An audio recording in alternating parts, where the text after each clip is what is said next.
चीजों को अलग करती है, क्योंकि जो मनुष्य का आत्मा है, जो इंसान का रूह है, वो प्राण के वश में जा चुका है। और अब आत्मा जो इंसान का है, उसका अपने आप पर कोई वश नहीं, वो भी प्राण का गुलाम हो चुका है। और जब नया जन्म इंसान का होता है, सबसे पहले खुदा के रूह की तलवार इन दोनों चीजों के बीच में आती है और दोनों चीजों को अलग अलग कर देती है। हालेलुया।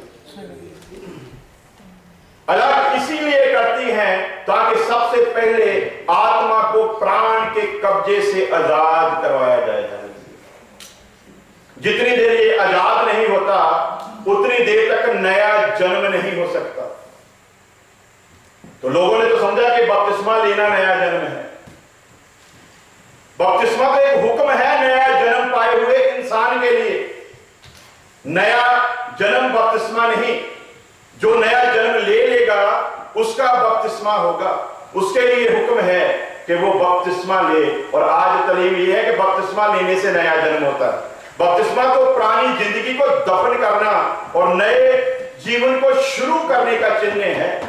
उससे पहले एक प्रतिक्रिया होती है, वो अपना कलाम भेजता है। और कलाम आकर हमारी जिंदगी में काम करता है। ईमान सुनने से पैदा होता और सुनना मसीह के कलाम में से है। वो कलाम जब सुनते हैं, पाक रूह कलाम का बीज लेकर हमारे अंदर आता है, तो इंसान का नया जन्म होता है। जब वो पश्चाताप करने के लिए, जब वो तौबा करने के लिए रेडी हो जाता है। हालेलुया। तो जिंदगी को शारीरिकता चलाती है, उसके बारे में हमने पढ़ लिया। आगे लिखा कि सोल प्राण भी जिंदगी को चलाता है। और किस तरीके से चलाता है, इसकी शुरुआत होती है जेनेसिस चैप्टर 2 वर्स 7 से। यहोवा परमेश्वर ने आदम को भूमि की मिट्टी से रचा और उसके नथनों में जीवन का श्वास फूंक दिया और आदम जीवता प्राणी बन गया। हालेलुया। पंजाबी लिखा जिंदी जान हो गया। और इंग्लिश में सोल शब्द आया है। पहले मिट्टी था, जब जिंदगी का सांस उसके नथनों में डाला गया तो उसके अंदर पहले ब्लड नहीं था। जीवन का सांस जब उसके अंदर डाला गया तो उसकी नसों में ब्लड ने दौड़ना शुरू कर दिया और ब्लड में इंसान की जान छिपी हुई है। हालेलुया।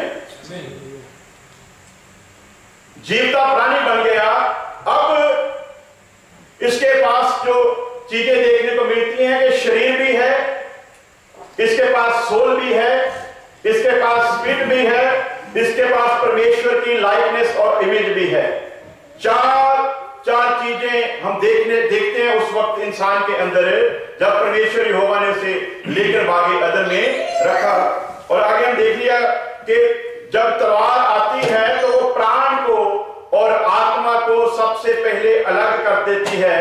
और फिर लिखा कि ये मन के विचारों और भावनाओं को जांच लेता है। हालेलुया। कलाम से आप छुप नहीं सकते। आपके मन के एक एक विचार को कलाम अच्छी तरह से जानता है, क्योंकि कलाम खुद यीशु मसीह है। हालेलुया। आप जो सुन रहे हो वह यीशु मसीह है। और वो मन की विचारों और भावनाओं से अच्छी तरह वाकिफ है। वो जानता है कि इस वक्त जब आप कलाम सुन रहे हो, आपके मन की भावना क्या है, आपके मन के विचार क्या है, किस रीति से आप खुदा की हुजूरी में आए हैं। क्या कोई जिस्मानी बरकत लेने के लिए आए हैं, जाके उसके असली मकसद को जानने के लिए उसकी हुजूरी में बैठे हैं। आज ये दिन अनाउंस किया गया होता कि रोनाल्ड मौके इस चर्च में आ रहा, तो मेरे ख्याल से इधर कोई कुर्सी बाकी नहीं बचनी थी। तो वो इबादत में कौन लोगों ने आना था? जो प्राण की इच्छा से चलते हैं और प्राण की इच्छा के गुलाम लोग हैं, जिनको जिस्म की कामनाओं से मतलब है, जिनको जिस्म की तंगाई से मतलब है। उनको इस चीज से कोई लेना देना नहीं कि मसीह यीशु हमारे लिए क्यों कुर्बान हुआ है, क्यों 39 कोड़ों की मार उसने खाई है, क्यों इतना दुख सहा है। इससे उन लोगों को कोई लेना देना नहीं है। उनको तो औलाद चाहिए, उनको बीमारी से चंगाई चाहिए, उनको कर्जे से आजादी चाहिए, उनको एक अच्छी जिंदगी चाहिए, उनको एक अच्छा घर चाहिए, उनको अच्छी शोहरत चाहिए, उनको अच्छा नाम चाहिए। मैं कल बता रहा इंसान को कलाम सुनाने के लिए ये जरूरी नहीं कि उसके नाम के आगे पास्टर लगा हो, ये जरूरी नहीं इवेंजलिस्ट लगा हो, ये जरूरी नहीं फादर या बिशप लगा हो या पॉप लगा हो। आजकल तो लोग इन डिग्रियों के सहारे से ही कलाम सुना रहे हैं। तो जिस बाइबल को मैंने जाना उसमें लिखा है बोलने वाले तुम नहीं बल्कि मेरा रूह होगा। तो रूह को किसी डेफिनेशन की जरूरत नहीं है, किसी ओहदे की जरूरत नहीं है, कोई रुतबा नहीं चाहिए, वो तो खुद खुदा है। और जब खुदा बोलता है तो किसकी हिम्मत है उसके सामने खड़ा हो। लेकिन जब हम बोलेंगे तो हजारों सवाल उठेंगे, हजारों सवाल। सो शरीरता के ऊपर भी देख लिया, आप देखते हैं कि स्पिरिट जो है, रूह जो है, वो किस तरीके से हमारी जिंदगी को चला रहा है। 3 तरीके से इंसान जिंदगी जी रहा है। 2 तरीके दुनिया से ही संबंध रखते हैं, 2 तरीके इस जहान से ही रिलेटेड हैं, लेकिन तीसरा तरीका जो है वो खुदा से संबंध रखता है। तो पढ़ेंगे रोमन 8:14 जल्दी जल्दी। इसलिए कि जितने लोग परमेश्वर के आत्मा के चलाए चलते हैं वह ही परमेश्वर के पुत्र हैं। Hallelujah, praise the Lord. आजकल फैशन जो बन गया है, मैं घरों तुरन लगा सी, मैनू आत्मा ने आ कह दिता, मैं प्रार्थना से बैठा थी, मैनू आत्मा ने आ कह दिता। अपने ही मन के विचार होते हैं जिनको पूरा करने के लिए आत्मा को वैसे ही सहारा बना लिया जाता है। तो अब जो कहते हैं कि आत्मा ने मुझे ये कहा, उनके लिए ये वर्ष चैलेंज करती है, जितने आत्मा के चलाए चलते हैं वो ही परमेश्वर के पुत्र पुत्रियां हैं। जो आत्मा के चलाए चलते हैं, तो अपने जीवन पर गौर करें।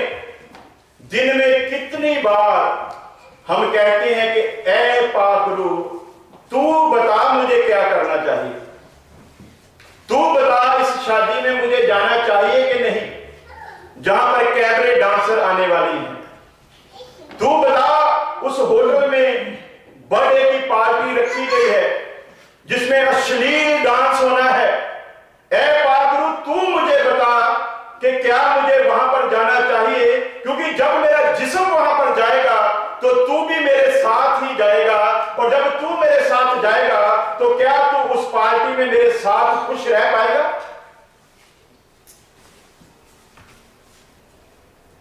जितने आत्मा के चलाए चलते हैं वही परमेश्वर के पुत्र हैं।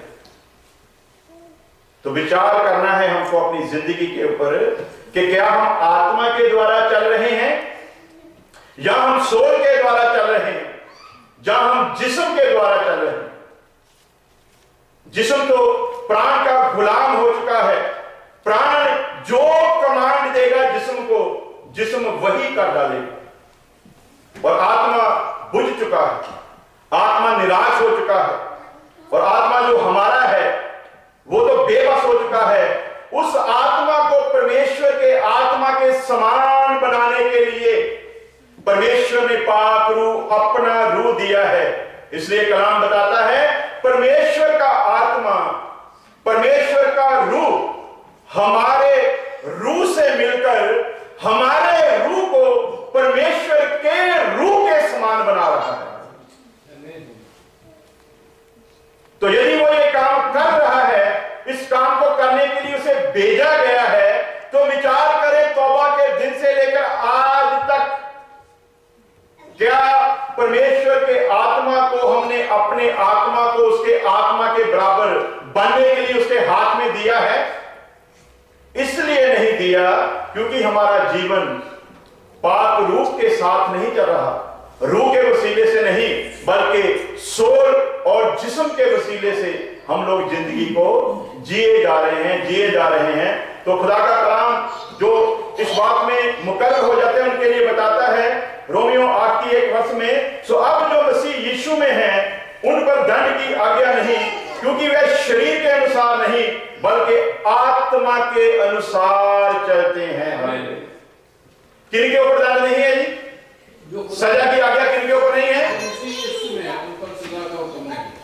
हालेलुया। फिर विचार कर लें, किन पर नहीं है आज्ञा? जो मसीह यीशु में हैं उन पर सजा, जो मसीह यीशु में हैं उन पर सजा का हुक्म नहीं। वर्ष को पढ़ ले फिर। जो यीशु में चलते हैं, जो मसीह यीशु में है उन पर सजा का हुक्म नहीं। पूरी वर्ष पढ़े। क्योंकि जिंदगी के रूह की शरीयत ने मसीह यीशु में मुझे गुनाह और मौत की शरीयत से आजाद कर दिया। गुनाह और मौत की शरीयत से आजाद करवाया। सो अब जो मसीह यीशु में है उन पर दंड की आज्ञा नहीं, क्योंकि वे शरीर के अनुसार नहीं चल रहे।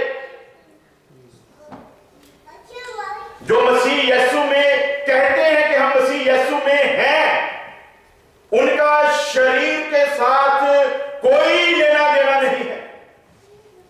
यदि शरीर के साथ लेना देना होता तो लाजर जो जख्मों से भरा हुआ अमीर आदमी के घर के बाहर पड़ा रहता था, उसके पास एक वजह थी, लेकिन उसको पता था शरीर का क्या है, ये तो मिट्टी है, मिट्टी में मिलना है।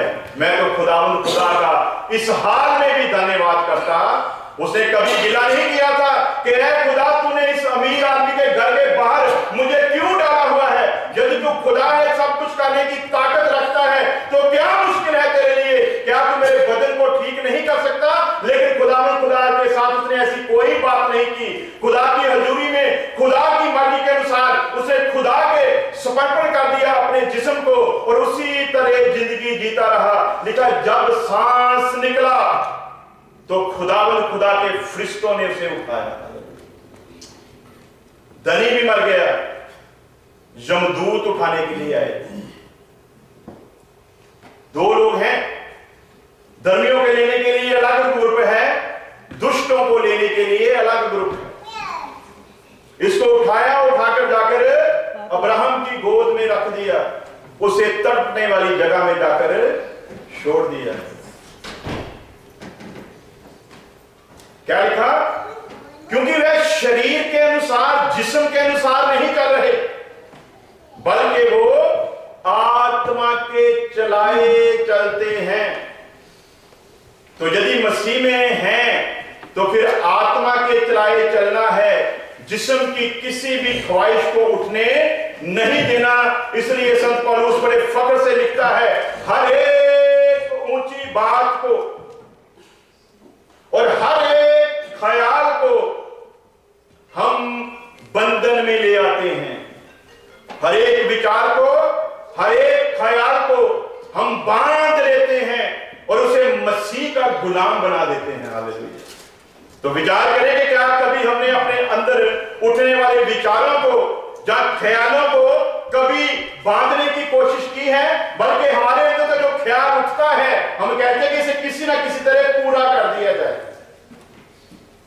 उस चीज की ताक में रहते हैं कि कब हम इस उठने वाले ख्याल को पूरा कर दें। लेकिन खुदा का दास बड़े फख्र से लिखता है, मैं हर एक ऊंची बात को, हर एक ख्याल को बंधन में लाकर मसीह यीशु का गुलाम बना देता हूं। यह है वो जो शरीर के अनुसार नहीं, बल्कि आत्मा के चलाए चलते हैं, रूह के अनुसार चलते हैं।